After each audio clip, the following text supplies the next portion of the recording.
కేవలం ముడి ఇనుము కోసమే విశాఖ స్టీల్ ప్లాంట్పై 65% భారం పడుతోందని తెలుగుదేశం ఎంపీ రామ్మోహన్ నాయుడు అన్నారు. విశాఖ ఉక్కు పరిశ్రమకు సొంత గనులు కేటాయిస్తే రుణభారం నుంచి బయటపడగలదని ఆయన లోక్సభలో అన్నారు. ప్లాంట్ను ప్రైవేట్ సంస్థల చేతికి అప్పగించే బదులు కేంద్రం చొరవ చూపాలని అభిప్రాయపడ్డారు.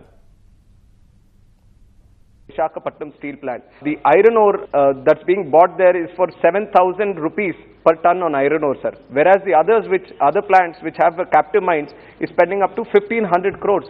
Which means that the Vizag steel plant currently spends a whopping 65% on just the production cost on raw material alone. And this is very much unfair to the Vizag steel plant, sir. That is why I request that if the preference is given to the PSUs, then plants like Vizag steel plant will be competitive with other PSUs and also private. I have two other points and I'll finish, sir. So, with protection for PSUs, this provision would exhaust all affordable alternatives for raw materials that Vizag steel plant could have utilized. So, I would definitely want the central government to look into this. And the other one is removal of restriction on end use of minerals, sir. This will totally end the clause of having captive mines.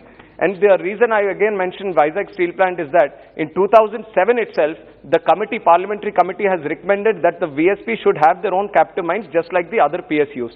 And since then, this demand has been pending at the central government. Unless they want to kill the Vizag steel plant from being a PSU, there is no other reason for the government to look after it.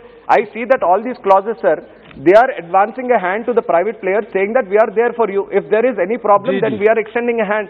When you are extending such a good hand to the private players, why don't you look after the PSUs which are under you itself?